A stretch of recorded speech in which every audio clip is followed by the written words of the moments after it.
جی ضیاء الرحمان سلیم صاحب ہمارے درمیان ہیں. ضیاء صاحب آپ اپنے آپ کو انمیوٹ کر سکتے ہیں.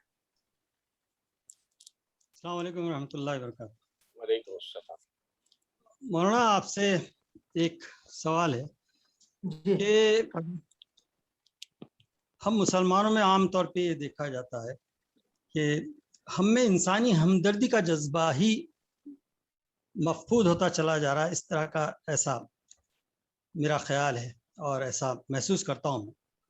اگر یہ انسانی ہمدردی کا جذبہ ہم میں پیدا ہو جائے تو ہمارے تعلقات سب سے پہلے تو ہمارے گھر کے اندر اچھے رہیں گے, ہمارے محلے میں اچھے رہیں گے, معاشرے میں سدھار آئے گا اور برادران ملت میں بھی یہ جذبہ کام کرے گا.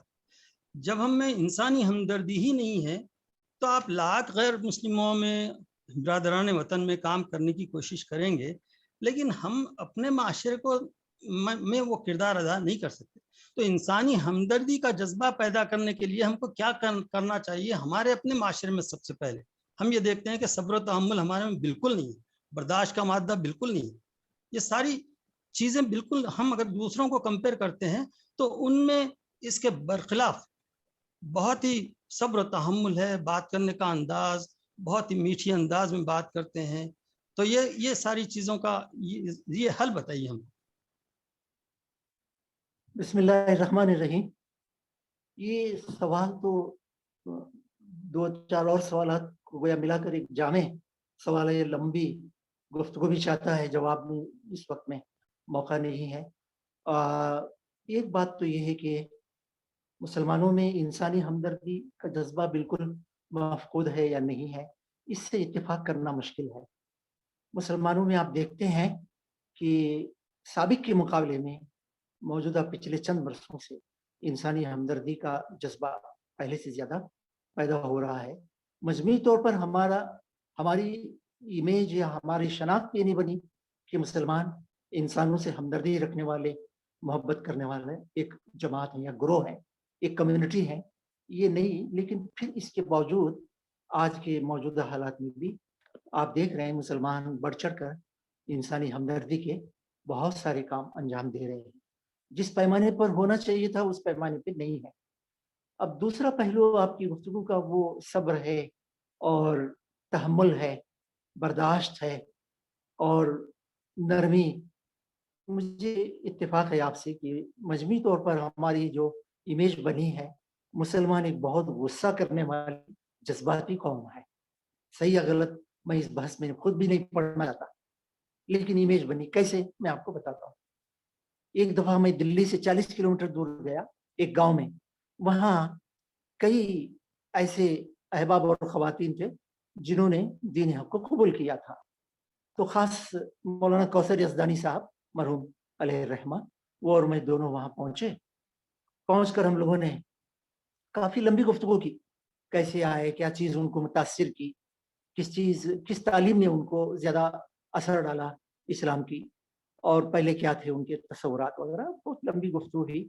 آخر میں ایک بات ہم لوگوں نے پوچھی کہ بھئی آپ تو نئے سے مسلم سوسائٹی میں آئے ہیں, آپ یہ بتائیے, ہم تو پیدائشی مسلمان ہیں, آپ یہ بتائیے مسلمانوں کی کون سی چیز آپ کو اچھی نہیں لگتی, جو بہت خراب لگتی ہے یا آپ ڈرتے ہیں, اس سے پریشانی ہوتی ہے.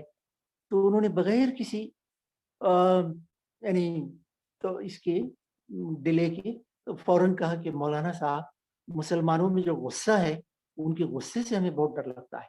ایک دم جذبات میں آتے ہیں, ادھر بات کرو دوسرے ہی لمحے تیسرے لمحے ایک دم آستین چڑھا لیتے ہیں, ہمیں اس سے بہت ڈر لگتا ہے. تو ہمیں کوئی یہ نہیں ہوا ہے, نہیں ہنسی یا یہ, بلکہ بہت سیریسلی ہم نے محسوس کیا کہ انہوں نے بالکل صحیح بات کر دی, ہماری بہت بڑی کمزوری پر انگلی رکھ دی. تو اب یہ چیز تو ہے, ہمیں ماننا پڑے گا. اب اس کو کیسے دور کریں؟ اب آپ دیکھیے, اصلاح معاشرہ کا لمبا پروگرام ہے, اسلامی معاشرے کی بھی بہت ساری چیزیں ہیں. ہمیں اسلام کی جو اخلاقی صفات ہیں مومن کے, انفرادی اجتماعی زندگی کے, بڑے پیمانے پر اس کا شعور بیدار کرنا ہوگا. اور جن کمزوریوں کا تذکرہ آپ نے فرمایا ہے, ان کمزوریوں کے سلسلے میں بتانا ہوگا کہ نماز روزی کی پابندی کے باوجود وہ کمزوریاں ہمیں لے ڈوبیں گی. دنیا میں بھی ہم بچ نہیں سکیں گے اور آخرت میں تو بری طرح سے ہماری پکڑ ہوگی. اس لیے ہم غصہ, عدم برداشت, جذبات تو ہوں گے, جذباتیت, غلو اس میں, اور ایک دم مشتعل ہونا. ابھی آپ دیکھیے, چند مہینے پہلے کی بات ہے, بہت پرانی نہیں, ایک بڑے شہر میں نبی صلی اللہ علیہ وسلم کی شان میں گستاخی کی, کوئی کارٹون اخبار میں. ہونا تو یہ چاہیے تھا کہ وہ اخبار والے سے ملتے اور جس نے کیا اس سے ملتے, سمجھاتے, بتاتے, معافی نامہ آتا اور وہ چیز ختم ہوتی. اس کے بجائے ایک بڑا ہجوم مسلمان نوجوانوں کا ہوا اور توڑ پھوڑ کی, 3000 کے قریب, اس میں کئی گرفتار ہو گئے اور آگ لگا دی. اور پھر اس کے بعد میں وہاں اعلان ہوا کہ جتنا پراپرٹی کا لاس ہوا ہے, کئی کروڑ روپے کا, وہ سب جو گرفتار کر کے لوگ رکھے گئے ہیں, جوان لوگ, ان سب سے, ان کی پراپرٹی سے اس کو لے کر اس میں بھرپائی کی جائے. اب بتائیں کیا ہوا؟ ان کو تو پتہ ہی نہیں کہ بھئی یہ توہین رسالت بھی, اور یہ پیغمبر کون ہے, ان کی تعلیم کیا ہے, ان کے سلسلے میں مسلمانوں کی عقیدت, جذبات کیا ہے, ان کے احسانات مسلمانوں پر نہیں, پوری دنیا انسانیت پر. یہاں رام جی کی جو شخصیت ہے, ان کی جو اچھے کچھ اخلاق برادران وطن کے سامنے ہیں, تو ان کو بھگوان کا اوتار بنا لیا, بھگوان بنا لیا. کرشن کی ان کی جو کچھ خصوصیات ہیں, ان کو بھگوان کا اوتار بنا لیا. شخصی ہیرو ورشپ اس قوم کے اندر ہے. اگر پیغمبر صلی اللہ علیہ وسلم کی واقعات, ان کی سیرت اور مبارک زندگی کو پیش کیجئے, یہ قوم ان کو اپنا ہیرو بنا لے گی, یعنی ان کو اپنا محبوب بنا لے گی. آئے دن یہ مسئلہ ہی ختم ہوگا. تو ہمیں بڑے پیمانے پر مسلمانوں میں شعور پیدا کرنا ہوگا. صحیح دین, تصورات, اخلاقی تعلیمات اسلام کی, اخلاق کے بغیر یہ نماز, روزہ, حج, زکوٰۃ کا کیا درجہ ہے, کیا مقام ہے دنیا میں, آخرت میں, یہ بتانا ہوگا. اور صبر کے ساتھ انشاءاللہ اصلاح ہوگی.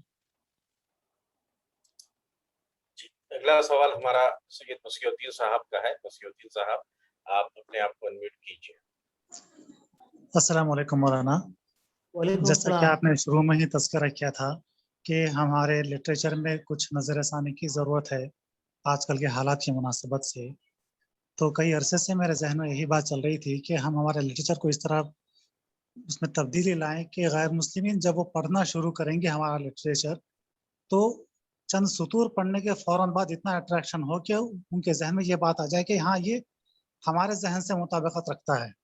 اگر ہم سیرت النبی کا کتابچہ دیتے ہیں, ہمارے انداز میں اگر پیش کرتے ہیں, عام مسلمانوں کو جس انداز سے پیش کیا جاتا ہے, تو وہ لوگ, ان کے لیے وہ اس میں کوئی اٹریکشن نہیں ہے.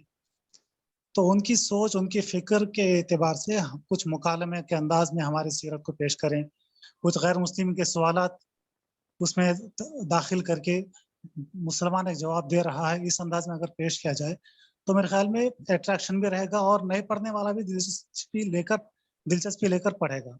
تو اس بارے میں آپ کا مشورہ درکار ہے. سوال تھوڑا مختصر کیجیے. دراصل آپ نے سوال نہیں بلکہ ایک تجویز گویا پیش کر دی ہے. اس سے تو اتفاق ہے, پرانا لٹریچر مفید ہے ابھی بھی. آپ دیکھیے, آپ کو بتاؤں گا, 65 سال پہلے, میرا اندازہ ہے یہ, صرف مولانا سید مودودی رحمۃ اللہ علیہ نے زندگی بعد موت, اسلامی تہذیب, اس کے اصول و مبادی میں ایک باب ہے, چیپٹر, وہ الگ سے بھی چھپتا رہا, علاقائی زبان میں ترجمے ہوئے. آج بھی برادران وطن کو موت کے بعد ایک زندگی ممکن ہے اور وہ ہونی بھی چاہیے. عقلی اور سائنٹیفک بنیادوں پر سمجھانے کے لیے وہ کتابہ اتنا ہی کتابچہ مفید ہے جتنا 65 سال پہلے لکھا گیا. مجھے حیرت ہوتی ہے. رسالہ دینیات, اب بہت بات لمبی ہو جائے گی جواب میں, لیکن تازہ ایک واقعہ میں نے پڑھا قبول اسلام کا. وہ یہودی گھرانہ, نوجوان اور اس کے ماں باپ, ماں نہیں تھی, باپ, ماں کا انتقال ہوا, باپ اور بھائی اور کچھ رشتہ دار, بیوی بھی, اسی کو پڑھ کر ایمان لے آئے. حیرت کی بات ہے. تو پرانے لٹریچر سے ہم فائدہ اٹھائیں اور نیا لٹریچر نئے اسلوب میں آج کے ذہن کو, نفسیات کو, رجحانات کو سامنے رکھ کر برادران وطن کے تیار کریں. عناوین بھی کچھ نئے عناوین بھی ہوں. بس اتنا ہی میں کہہ سکتا ہوں, اس سے اتفاق ہے. اب اہل قلم کو سوچنا چاہیے. آپ کے حلقے میں آپ شورا میں بھی تجویز پیش کریں, حلقے کی شورا کو. تو میرا جواب یہاں پورا ہو گیا. اگلا سوال جو ہے شہزاد ناصر صاحب ہے. جس طرح محترم امیر مقامی نے ہدایت فرمائی کہ سوال مختصر کیجیے اور عنوان تک باندھے رکھیے تو بہتر ہوگا. شہزاد بھائی. السلام علیکم. وعلیکم السلام. اقبال بھائی, شہزاد ناصر بات کر رہا ہوں. جی ہاں جی ہاں. تقریباً 30-35 سال کے بعد آپ سے ملاقات ہو رہی ہے. اچھا, الحمدللہ. سندھنور کے اجتماع میں ملاقات کی تھی جب بالکل آپ جوانی کے عالم میں تھے, ماشاءاللہ. ابھی بھی جوان ہوں. جی فرمائیے.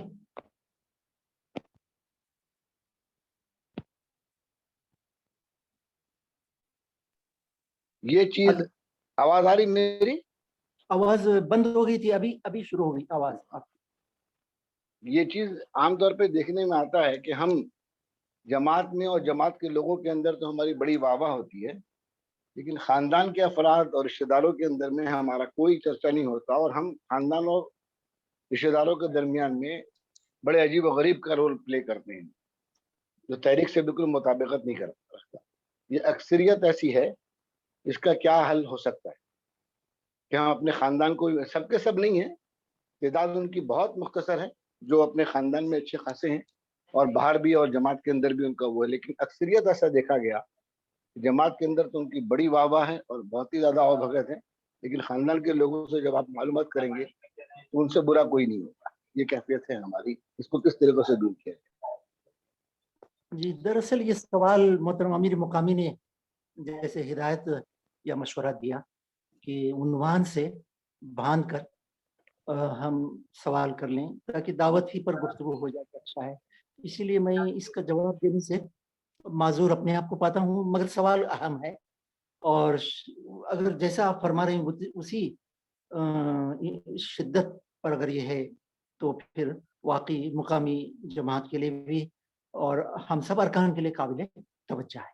ہم سب اس بارے میں متوجہ ہوں. بس اتنا ہی جواب دے سکتا ہوں کیونکہ موضوع سے ڈائریکٹ یا انڈائریکٹ بھی اس کا تعلق نہیں ہے.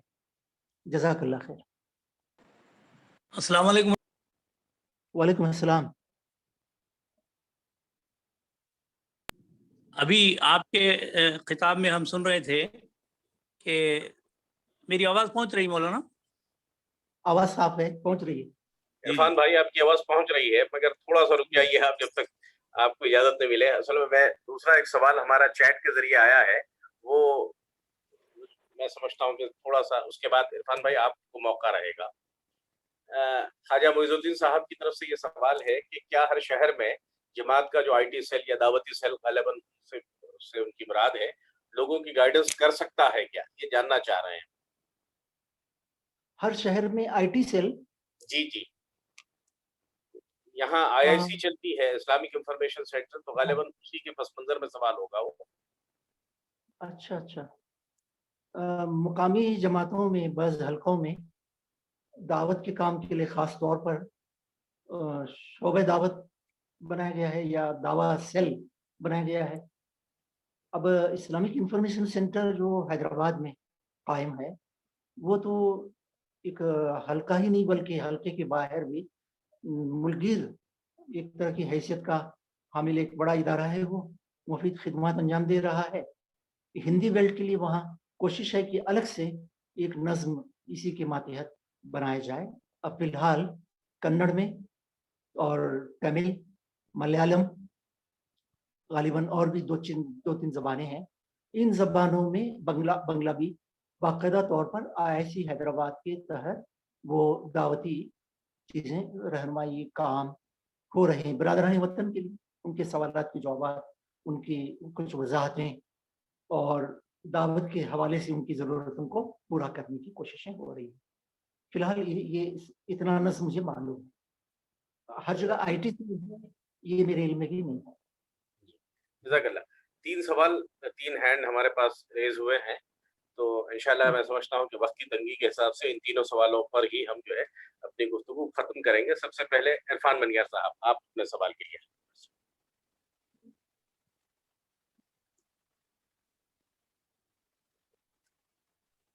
السلام علیکم.